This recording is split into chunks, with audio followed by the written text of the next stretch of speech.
Terima kasih saya diundang untuk menyampaikan apa yang kami kerjakan di Rumah Sakit Sutomo berkaitan dengan altruisme ini. Jadi implementasi praktek interprofesional atau share kompetisi dalam altruisme ini.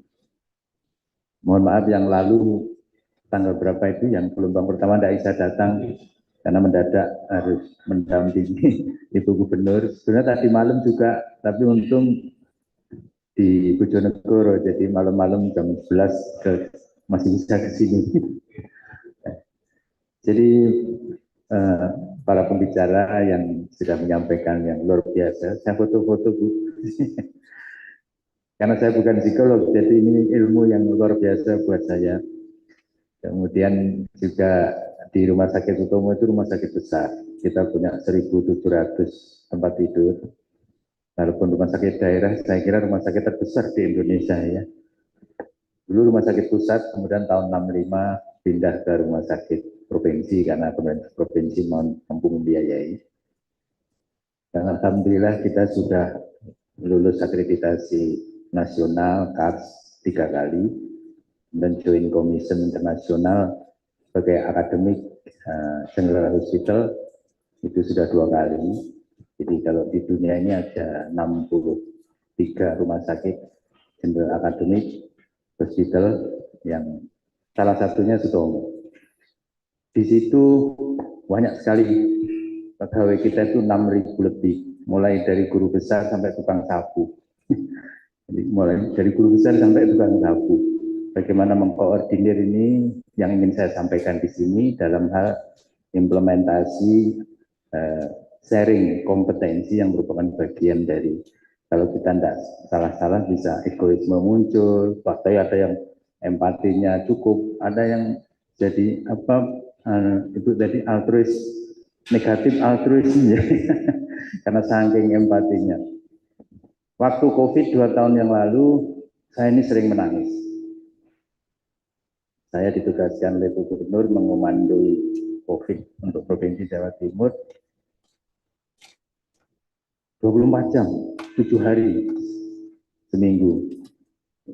Terus muter.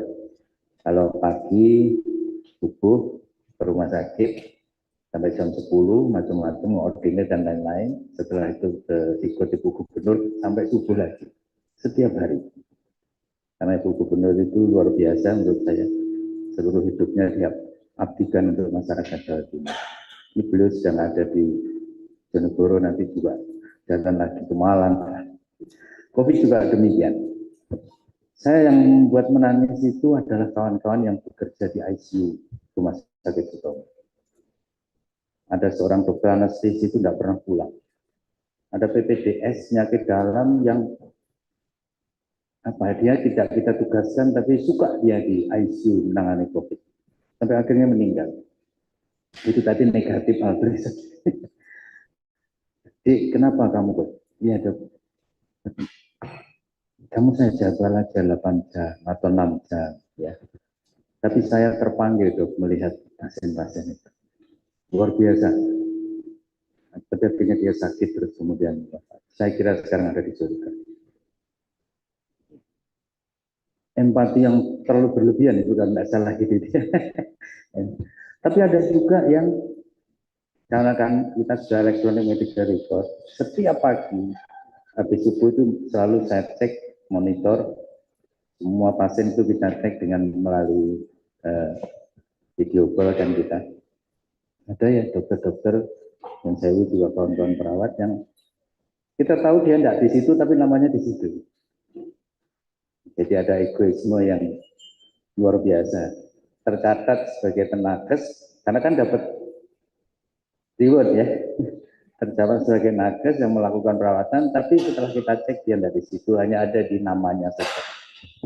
Jadi ada yang sampai mengorbankan dirinya, ada yang seperti itu. Nah itu bagaimana mengatur supaya semuanya itu bisa saling saling mengisi begitu antara yang negatif atau toxic tadi ya, altruism sampai yang egoismenya luar biasa. Ini harus diatur, harus disamakan, harus di balancing di rumah sakit. Pengalaman saya 6 tahun menjadi direktur ini yang susah itu membalancing. Kalau manajemen rumah sakit saya kira tidak terlalu sulit, yaitu itu saja. Asal kita ikut KARS, ikut akreditasi, ikut akreditasi internasional maupun nasional, tidak susah.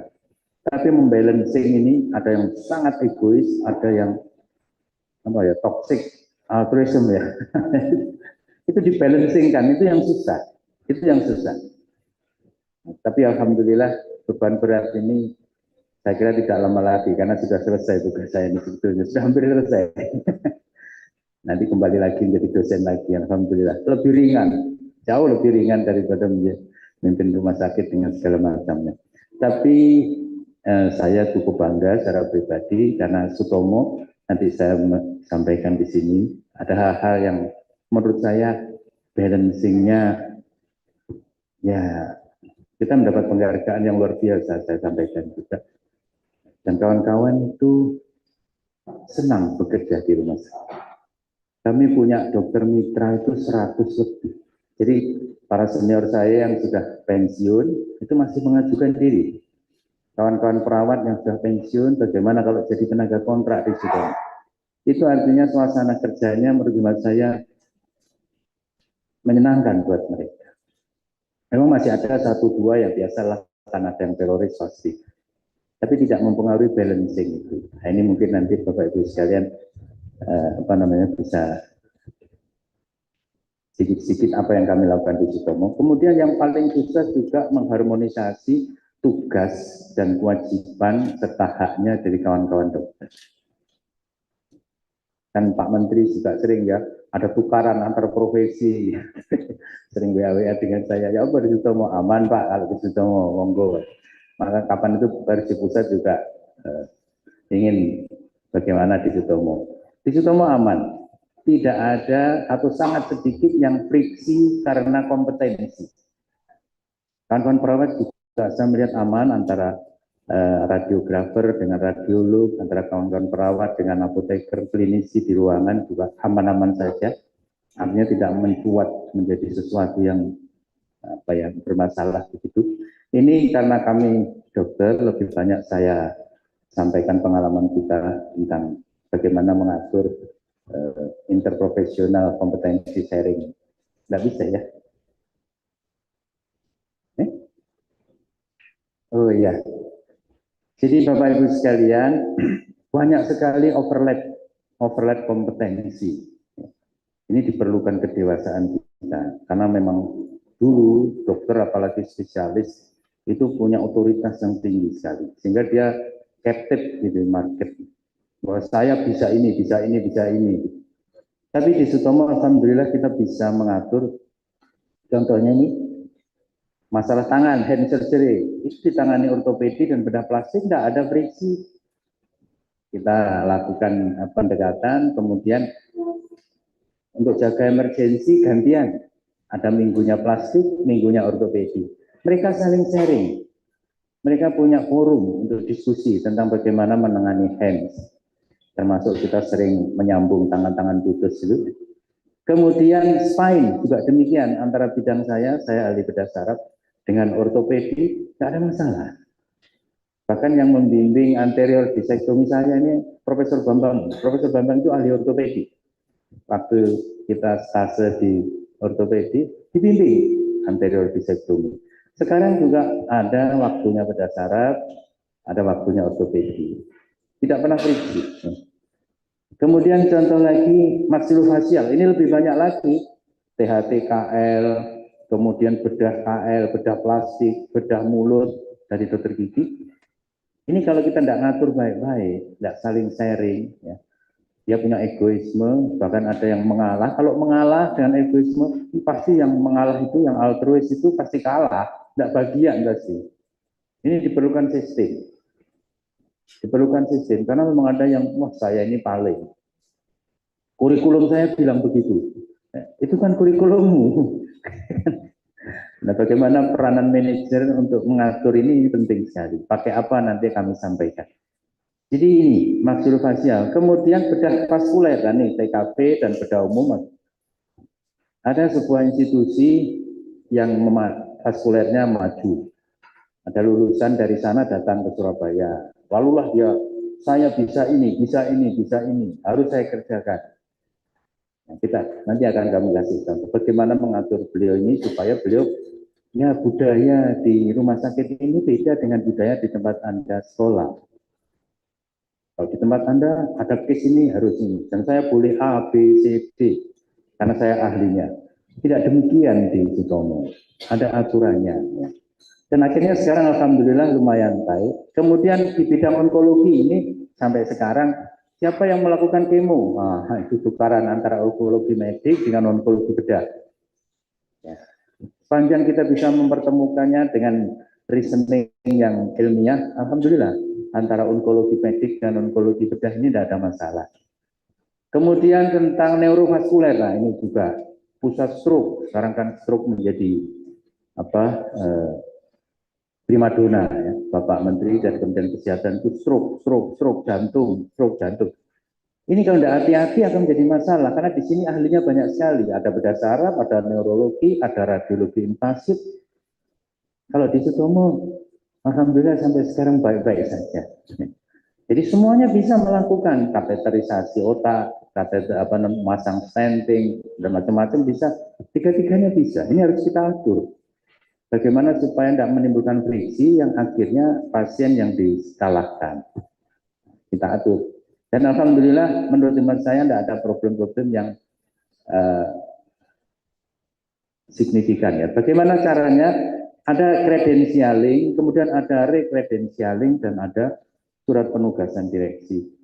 Tapi ini formal.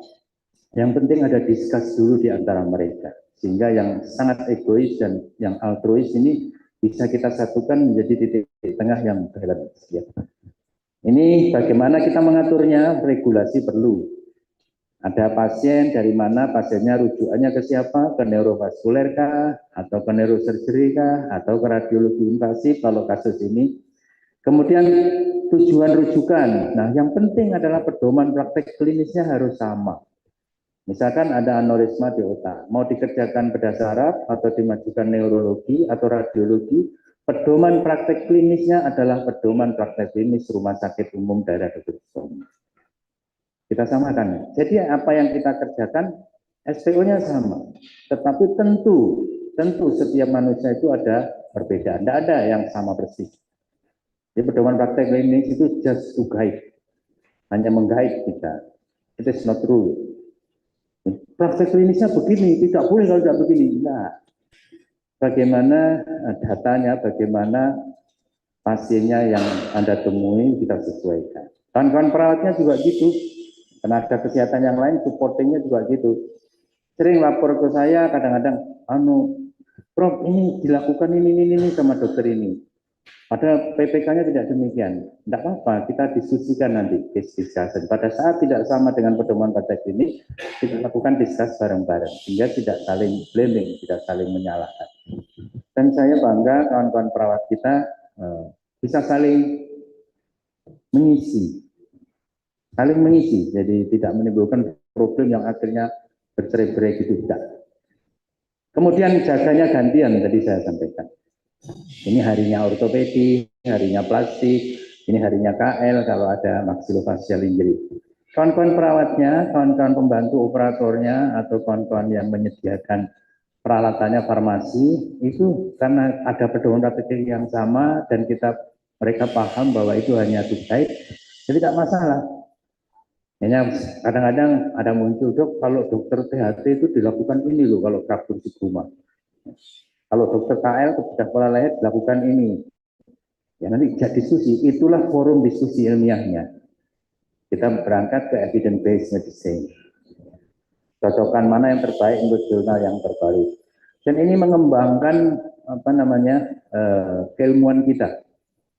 Begitu banyak variasi yang ada di dalam manage sebuah pasien dan saling empati di antara mereka. Ada sih yang nakal-nakal pasti ada. Merasa paling pintar, tapi lama-lama karena sistem mereka akan mengikuti.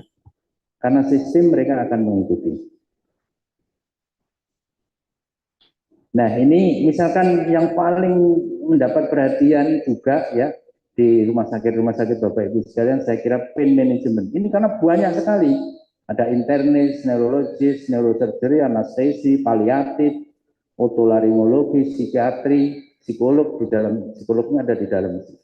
Karena ada psychogenic pain. Ini kalau tidak hati-hati juga bertengkar ini. Di Sutomo itu ada paliatif dan pain management. Kita atur. Kalau severe pain yang skala pain-nya lebih dari 7, kemudian sudah diterapi oleh masing-masing. Dari mana pasiennya tadi, atau kemudian masih fail, masih tetap 7, itu baru masuk ke pain management rumah sakit. Pain management rumah sakit terdiri dari siapa? Mereka-mereka ini yang sudah expert. Jadi artinya kalau saya berdasar ada pasien nyeri punggung, saya terapi dengan berbagai macam terapi sesuai dengan pedoman praktis saya. Kok nyerinya tetap 7? Saya harus konsul ke pain management rumah sakit yang terdiri dari ini semua. Psychogenic pain itu 50% bisa mengurangi pain. Jadi ada kawan-kawan psikiatri, kawan-kawan psikolog yang membantu kita. Dan dengan demikian maka harmonisasi ini penting. Di rumah sakit itu kalau sudah cerah itu sudah dibubrah, saling sikut-sikutan dan lain-lain. Itu yang terus kita ajak untuk terus maju supaya kita bisa maju bersama. Nah ini tadi saya kira tidak usah diceritakan.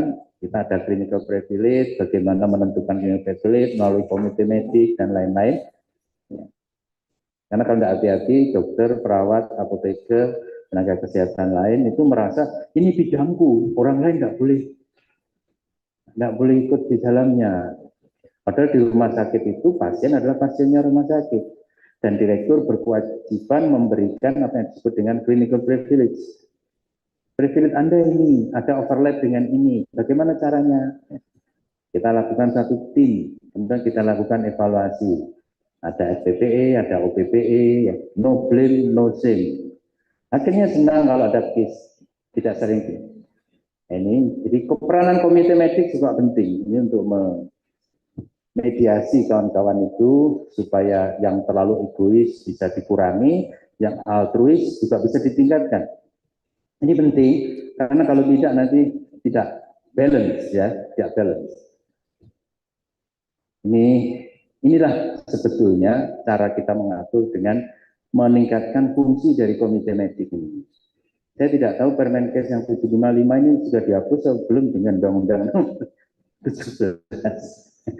Tapi apapun ini implementatif. Apapun ini implementatif. Kalau ini dijalankan dengan baik, hasilnya sudah kita rasakan. Suasana menjadi tenang, ya, tidak usek-usekan, dan kemudian kita bisa bekerja lebih baik.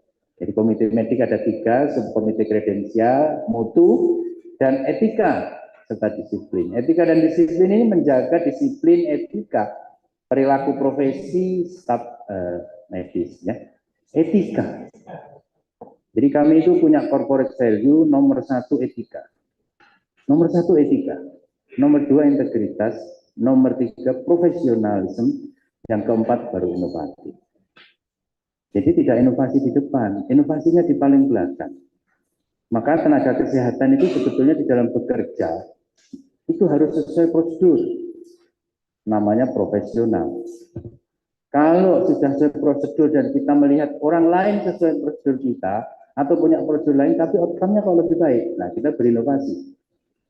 Jadi jangan melewati prosedur kemudian kita berinovasi, tidak. Harus evidence based. Tapi yang paling penting sebetulnya etika, karena kita berhadapan dengan orang-orang yang sensitif. Ngomong agak keras dikira bentak.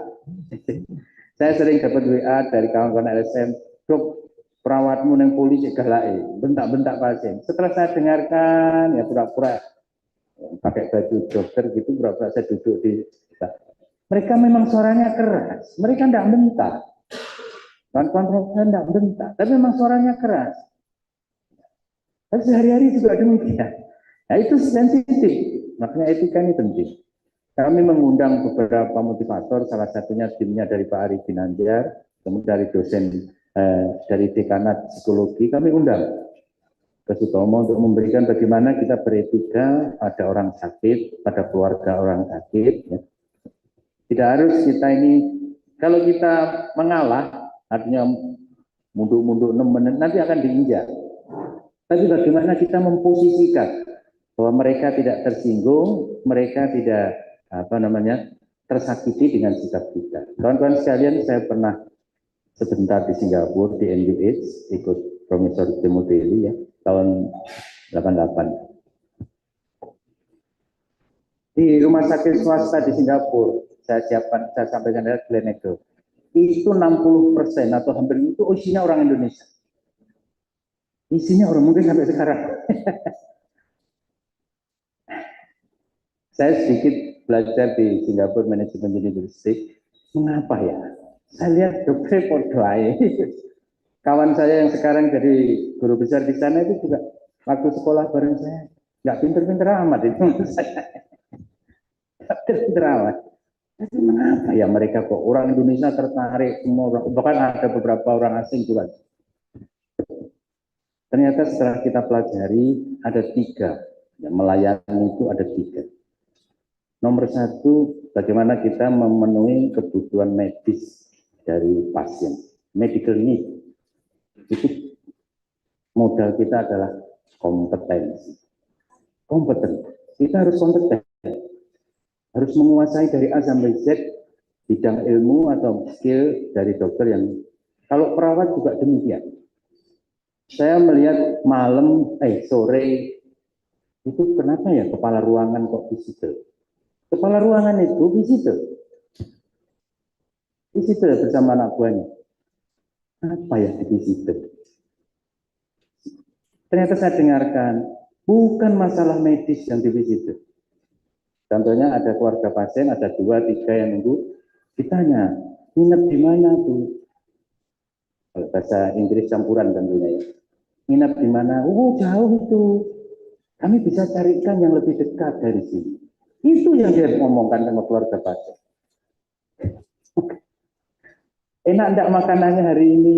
Minumannya bagaimana? Bagaimana ibu biasanya disajikan dalam apa? Mau dicangkir, mau digelas? Itu yang ditanyakan oleh perawatnya. Oleh kepala perawatnya. Semuanya dicatat kebutuhan layanan pasien yang non medis. Jadi mereka itu punya empati yang luar biasa. Itu modal kedua. Jadi 1 kompetensi, yang kedua empati. Empati itu adalah untuk memenuhi emotional need dari pasien. Secara emosi, pasien dan keluarganya itu tersanjung. Itu saya diperhatikan di rumah sakit. Makanya jarang sekali kita dengar ada pasien atau keluarganya menuntut di sana. Itu jarang sekali. Karena emotional need-nya betul-betul. Datang itu sudah selamat pagi, selamat siang, selamat sore. Kalau orang Indonesia apalagi pasti punya staff yang pintar bahasa Melayu, bahasa Indonesia di sana. Nah, lalu nanti ditanya-tanya ini itu di sini, nanti di mana penginapannya, naik apa ke sini. Kalau yang keluarga pasien, kalau keluarganya juga demikian, bapak ibu nyaman enggak, tempat tidurnya seperti ini, kami punya tempat tidur yang seperti ini, milih yang mana kalau ini. Jadi begitu semuanya. Jadi emotional need-nya itu betul-betul diperhatikan. Kemudian yang terakhir, ini yang jarang kita miliki, yaitu friendship. Friendship. Apa friendship itu ya? Persahabatan. Jadi begitu mudahnya pasien dan keluarganya itu menghubungi rumah sakit apabila ada sesuatu. Sampai pasien pulang. Ini nomor HP saya Bu, bisa menghubungi. Atau menghubungi rumah sakit ini, nanti kalau ada apa-apa. Bahkan kadang-kadang dokternya itu datang ke Indonesia, catering. Kalau ada keluhan bisa disampaikan. Diterangkan, makanya saya melihat kenapa ya operasinya amburadul tapi kok gak nuntut. Kalau di kita operasi bener aja nuntut. Itu ternyata 3. Kompetensi, kemudian empati, kemudian friendship. Hampir semua sekretaris dokter-dokter terkenal di sana itu orang Indonesia. Karena apa? 60% bahasa Indonesia. Jadi sudah susah-susah kita konsul pakai bahasa Inggris. Sampai sana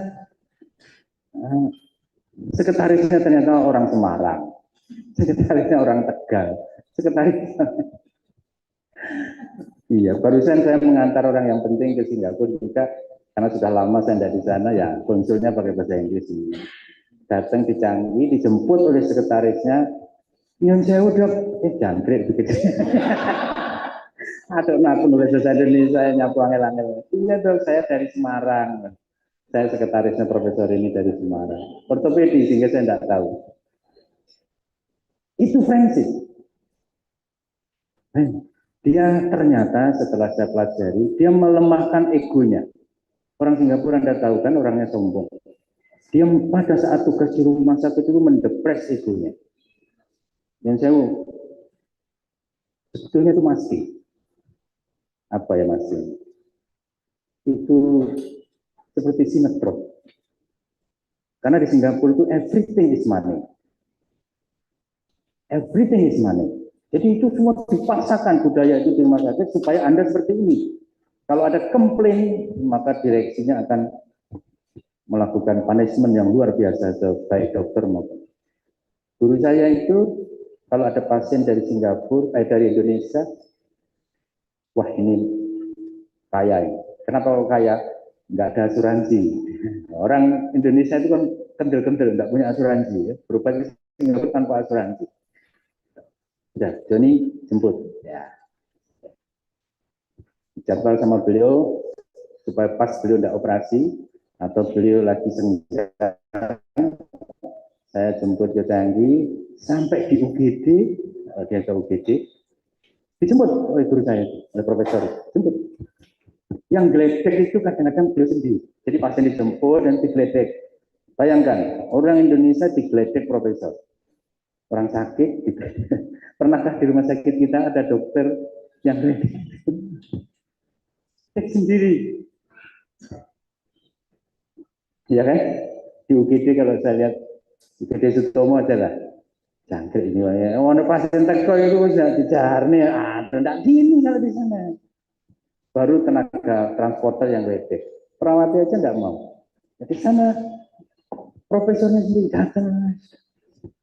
Ledek sendiri, dianus. Habis itu ada meeting sebentar, masuk rumah sakit, masuk kamar, diantar, diajak diskusi, besok kita rapat, semua dokternya datang, rapat, sudah. Rapat itu dimeniti, jangan banyak tanya sebetulnya. Kalau banyak tanya, menitnya kelewat itu ada dolarnya di belakangnya. Dan makanya berarti tapi dia tidak terasa sudah kalau dia orang kaya, kawan-kawan kita terutama kawan-kawan Tiongkok kan kaya banyak uang. Tidak penting, yang penting dokternya menjelaskan dengan detail. Sudah kelewat, tidak apa-apa. Itu sebetulnya dolar semua di belakang. Setelah itu, kenapa saya tidak terlalu dengan Singapura, walaupun saya di sana? Karena setelah itu dia bilang, nice food, nice food, oh, jangkrik aneh, nice food. Jadi pasien itu dianggap food, nice food. Dia lupa kalau saya orang Indonesia mungkin ya. Lu ini bangsa aku ya, food ya, oposisi karbe. Ya seperti itu. Jadi mereka bisa mengemas bagaimana pelayanan rumah sakit itu nampaknya tiga faktor itu. Ini saya sampaikan dimanapun saya diberi kesempatan bicara supaya kita itu tidak minder. Tidak minder bahwa kita kalah dengan Singapura karena alatnya, bukan karena alatnya, bukan. Alat itu very easy, asal punya uang bisa beli, tidak bisa beli utang. Bukan karena alatnya, tapi karena kitanya. Karena kitanya yang memberikan pelayanan kadang-kadang ego kita lebih tinggi daripada pasien, daripada keluarga pasien. Memang mendepres itu agak susah. Mungkin nanti pelatihan berikutnya sudah dilakukan mendepres ego kita. Ini sama dengan di rumah sakit kita, mendepres bagaimana seorang ahli bedah plastik untuk bisa bekerja sama dengan ahli THT, dengan ahli ortopedi, bagaimana seorang ortoped, ahli spine, guru besar bisa sharing ya, dengan bidang lain. Ini penting harus dilakukan.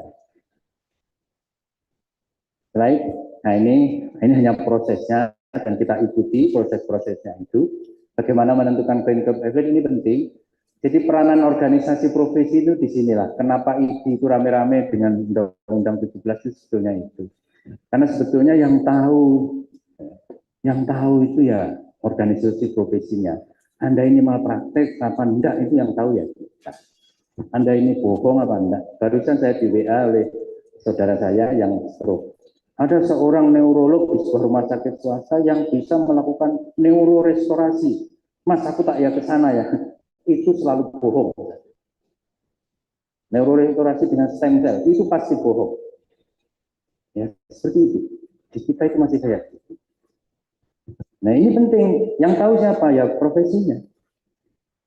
Neurorestorasi dengan stem itu pasti bohongnya, karena masih tahap clinical trial dan outcome-nya dari semua literatur masih belum pasti. Tapi sudah dipromot oleh rumah sakit swasta tentu. Ini berbahaya. Dan siapa yang tahu itu berbahaya apa enggak? Pasti organisasi profesinya. Pasti organisasi profesinya. Nah, organisasi profesi itu yang kita pakai dasar-dasar itu untuk menentukan clinical privilege. Ini cara kerja kita, bagaimana seseorang boleh atau tidak boleh melakukan sesuatu, sharing knowledge-nya. Ada namanya SPPE, OPPE, macam-macam. Monggo nanti kalau misalkan lebih detail bisa ini aku tersendiri, ya. Apa itu SPPE, OPPE, termasuk perilaku. Ini contoh yang kami lakukan di Sutomo. Ini yang tadi ini seorang radiolog, ini seorang bedah vaskuler. Bedah vaskuler ini lulusan dari Jakarta, milnya beda dengan di kita. Lulusan Jakarta dia ditugaskan, karena kan sekarang dokter itu ada yang top up, top down, maaf, dari atas langsung turun ada. Kalau dulu mesti bottom up, kita menyekolahkan nanti kembali. Karena ada yang dari atas langsung turun. Akibatnya dia merasa bisa dengan bidangnya, dianggap orang lain tidak bisa. Nah, ini harus disosialisasi di Sutomo. Di Sutomo ada ini. Ada namanya kredensial, ada namanya sharing kompetensi, ada namanya OPPE, ada namanya SPPE. Pada saat datang, semua kelainan vaskuler harus ke saya. Nah, ya yang lain-lain kok gini ya. Kita lakukan diskusi-diskusi, akhirnya alhamdulillah pelan dan pasti kita bisa lakukan. Sekarang sudah tidak masalah lagi. Pada awal-awalnya masalah. Saya yakin di rumah sakit Bapak Ibu sekalian juga demikian. Ya. Kalau ada dokter datang, saya bisa A, B, C, D, E, F, G, H, Y. Saya masih ingat Pak Heri Kutanto itu menyampaikan, untuk melakukan credentialing itu bukan hanya white papernya itu. Bukan hanya Anda bisa A, B, C, D itu. Tapi berapa baik sih kerjaan Anda terhadap item A. Saya sudah melakukan operasi tumor otak 10. Bagaimana hasilnya? Itu yang harus dievaluasi dengan SPPE. Saya sudah bisa melakukan nyambung saraf 20. 20 kalau nyambung kemudian tidak berfungsi semua ya. Yang tahu itu berfungsi apa enggak metodologinya itu kan juga organisasi profesi. Kementerian Kesehatan pasti tidak tahu. Yang tahu ya organisasi profesi itu. Nah, itu kita kerjakan. Sudah Anda punya white paper demikian, Anda sudah logbooknya bagaimana sih? Anda sudah kerjakan ini, kerjakan. Oke. Boleh enggak kita lihat rekam medisnya pasien? Kalau di komite medis kan boleh buka rekam medisnya. Bagaimana prosedurnya, laporan operasinya, outcome-nya, pre-op, post-op. Kita evaluasi itu semua, no blaming, no shaming. Dan hasilnya alhamdulillah juga cukup baik. Ini komite medis ya melakukan, ini ada Dr. Hartono ini beliau seorang radiologi intervensi, sangat expert. Tapi karena suasana kita, suasana yang saling sharing, mereka bisa sharing dengan kawan-kawan neurologi yang invasif, dasar invasif, bisa sharing. Nah ini contohnya, ya kami punya alat yang canggih ini neurovaskuler. Beliau ini neurolog intervensi. Beliau junior saya bedah saraf. Ini Dr. Hartono juga neurolog. Dalam satu ruangan, dalam satu pekerjaan yang sama. Bertiga, jadi fine-fine aja kita. Tidak pernah tukaran. Oh ini pasienku, enggak. Ada satu sistem, ya, mereka fine-fine aja. Ini kita punya bipolar system, ini pemberian Kementerian Kesehatan, ini pemberian dari pemerintah provinsi. Jadi walaupun rumah sakit daerah, terima kasih Kementerian Kesehatan juga memperhatikan kita, alat-alat juga disupport. Tapi kalau alat saja tanpa sistem yang baik, pasti tidak akan berfungsi. Kalau kita tidak hati-hati, ini punya aku. Nah, bilang begitu nanti. Jadi ini satu contoh. Sistem harus baik baru ditunjang. Jadi ini alhamdulillah ini Kementerian Kesehatan memberikan plan tahun 2023 baru saja sudah selesai dan ini punya kita sudah lama sekali. Mereka tetap fine-fine aja. Ini stereotaksis apalagi yang begini-begini, ini operasi sangat canggih. Ini harus tim, ada anestesi, ada neurologi, penyakit gangguan gerak atau penyakit epilepsi itu nggak bisa ditangani oleh neurolog saja, nggak bisa. Ditangani oleh bedah saraf saja nggak bisa. Nggak bisa. Ini harus satu tim. Bagaimana menentukan ini candidate for suitable surgery harus secara tim. Ini ada neurolog, ini ada anestesi, ini ada bedah saraf bersama saya, ini ada manajemennya. Ini kita semua. Kita declare bareng-bareng. Karena operasi ini operasi canggih, pasiennya dalam keadaan siuman begitu, ya, keadaan yang sadar, kita lakukan stereotactic surgery, nanti dirawat oleh neurologi, dirawat oleh rehab, psikisnya oleh kawan-kawan psikiatri dan psikolog. Jadi seperti itu. Alhamdulillah ini bagus, ya, kita sudah ratusan pasien BPJS juga kita kerjakan, walaupun rugi-rugi rumah sakit, tapi tidak apa-apa lah. Nulis satu. Ini bisa kita lihat. Oke, garis ini. Ibu. Garis ke sana. Garis dengan aktif. Stereotactic ini 45. Ya, garis lurus. Oh, bagus ya. Garis lurus lagi. Ah, bagus ya. Walaupun ini sudah di lingkaran. Coba yang ini bisa enggak? Klik. Ya, garis lurus. Ya, oke, garis lurus. Oh, bagus ya. Garis lurus lagi. Ah, bagus ya. Garis lurus. Lingkaran bisa. Ada saraf, anestesi, radiologi, rehab medik, jantung, psikiatri. Bapak Ibu sekalian, saya 3 bulan yang lalu ke Turki. Di Turki itu bicaranya sudah bukan disease lagi. Bicaranya sudah mental health, kesehatan mental. Bukan disease, bukan stroke, bukan sakit ginjal, bukan diabetes, bukan itu. Mental health. Sudah. Jadi semua kegiatan di rumah sakit itu melibatkan kawan-kawan psikiater dan psikolog. Dan ternyata ada beberapa jurnal yang mereka hasilkan, itu 50-60% itu tanpa obat. Hanya sugesti meningkatkan kepercayaan diri, kepercayaan pada rumah sakit, kepercayaan pada dirinya, itu tanpa obat.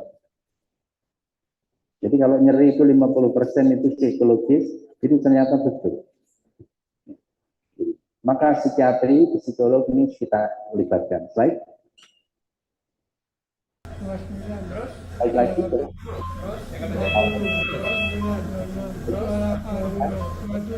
Dokter anak dokter neurologi, ini neuro, itu ngawasi neurologinya. Ini neurosurgery, awasi. Bareng-bareng kita bekerja sama. Jangan dibicara tentang nanti ini remunerasinya gimana. Remunerasi kita atur bareng-bareng lah. Ini kuncinya. Ya, insentif kalau di Stomo sejak tahun 2012, kemudian 2014, nasibitis kita pakai sistem poin.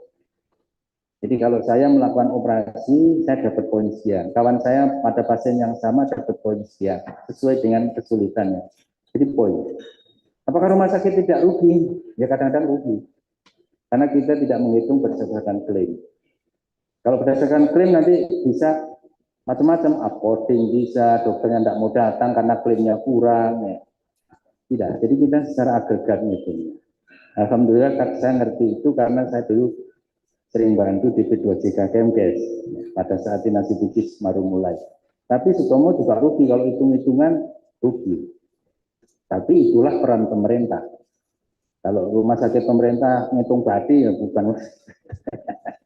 Tapi ya rugi teman-teman gitu ya. Antara subsidi dengan operating cost itu masih bisa di-match-kan. Tapi memang tarif nasibitis harus dibenahi kalau Indonesia mau maju. Selama tidak dibenahi, maka yang terjadi adalah fraud seperti sekarang ini. Ingin jauh ini kami sampaikan supaya kita, untuk rumah sakit yang masih bisa merujuk, untuk masih bisa patient selection masih bagus, bisa bertahan. Tapi akhirnya pasien menumpuk. Bapak Ibu sekalian, coba di googling. Ya. Gross mortality rate kita itu jauh di atas standar WHO. Kenapa? Karena pasien antri masuk ke rumah sakit tersier semua. Karena memang pembiayaannya kurang kalau dikerjakan di tipe B. Nggak bisa kita salahkan tipe B-nya. Sistem yang harus dibenahi. Antrian pasien di Sutomo itu pasien operasi ortopedik sampai 1.200. Pasien saya beda saraf anti 168. Sampai kemeng nggak akan sampai itu karena sehari paling 2. Beda saraf kan lama operasi. 100 itu semuanya rujukan. Kita tidak bisa menyalahkan tipe B yang ada beda sarafnya di sana karena apa? Kalau dikerjakan rugi. Akhirnya meninggal.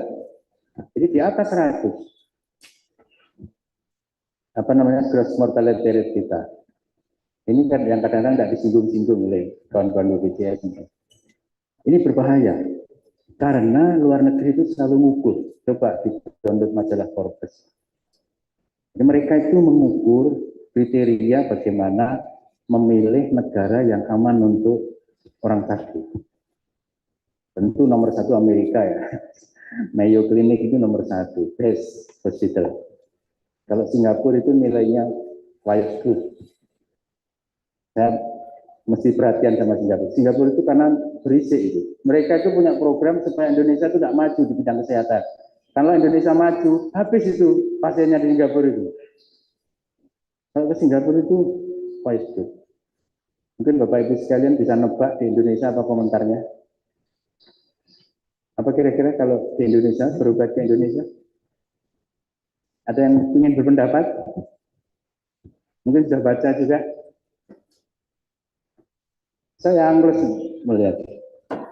Komentarnya di Indonesia itu bukan bad lagi loh kalau berobat. Dangerous. Bayangkan. Jadi mereka itu ada 3 kriteria, salah satu adalah opini para expert, kemudian opini para manajemen rumah sakit, kemudian ada KPI-nya, hospital KPI. Dari 3 itu kita dangerous. Jadi mereka kalau kita ada hospital tourism menarik orang asing, belum, karena apa namanya auditor internasional itu mengatakan masih demikian. Ini yang perlu mendapat perhatian kita semua. Walaupun kita sudah bisa operasi canggih-canggih, menang canggih-canggih, tapi kalau sistem tidak ditangani dengan baik, akhirnya seperti itu. Kolaborasi ini penting. Slide. Iya kan? Berdekat semua ya. Dekatnya juga besar ya. Ya, jadi kunci-kuncinya dari kacau. Anak-anak studi, neurologi, semua itu. Tapi ini masih bisa putar. Karena memang kita mau gangguan geraknya bisa termonitor dengan baik. Slide. Ini juga gangguan gerak ya. Pasien ini berjalan setelah itu. Kita pilih metode yang murah, karena kalau dipasang GPS itu 300 juta tambah rugi rumah sakit. Kita pakai metode yang lebih murah. Jadi kalau kita bisa bekerja sama, maka kita bisa paling efektif juga. Ya. Slide. Ini yang onkologi tadi, ya, secara sistem kita juga membuat supaya tidak tukaran. Karena di sini beberapa rumah sakit, enggak boleh yang ngemo harus onkologi medis. Enggak, ya. Kalau di kita tidak demikian. Secara legalitas, nah ini juga diskusi-diskusi ini penting. Ini antar KSM, antar instalasi untuk case-case yang kompleks, saling sharing. Ego kita tekan supaya altruism juga harus kita, tidak boleh nanti jadi korban karena kita. Jadi kami juga punya klinik estetik. Ini kenapa kami buat? Ini pesannya dari Ibu Gubernur, karena memang ternyata hasil survei kita di Jawa Timur khususnya itu banyak yang keluar negeri hanya gara-gara ini. Kenapa? Sampai seperti itu. Karena kita kerja sendiri-sendiri. Di Sutomo kami bisa menjadikan satu antara bedah plastik rekonstruksi dan kawan-kawan dari kulit kelamin dermatovenerologi. Bekerja sama dalam satu bidang untuk mengembangkan ini. Kita atur dengan cara yang tadi itu. Dan alhamdulillah ini jalan bagus. Slide. Nah, yang terakhir yang kami sampaikan dan ini tidak gampang adalah kolaborasi di bidang riset. Ya, riset ini juga sesuatu sekali. Ya. Ini juga suatu tim yang kita buat. Menyusul clinical guideline.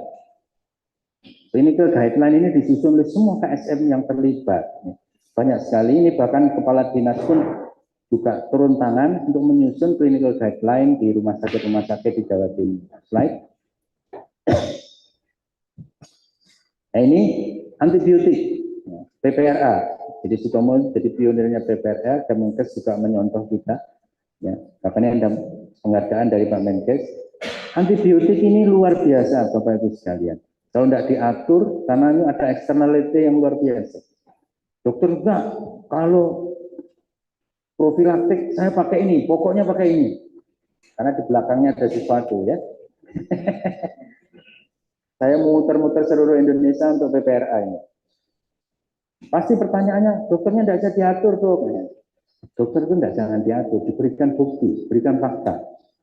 Bahwa pakai generasi 1 untuk profilaktik, evidence base-nya itu sama dengan Anda pakai macam-macam. Bahkan yang pakai macam-macam itu generasi 4 itu akan menimbulkan resistensi. Dan kalau Anda memakai ini kemudian infeksi, harus bawa yang apa maneh pasiennya. Pelan dan pasti kita berikan bukti kalau di Sutomo very nice sesuai dengan kaidah dari WHO untuk pemberian antibiotik. Karena kita sudah punya sistem begini.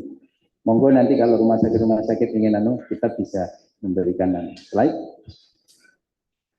Ini untuk riset-riset ini supportingnya seperti ini. Jadi kita itu sebagai academic hospital, jadi global research site kita juga cukup maju. Ini fasilitas yang kita sediakan.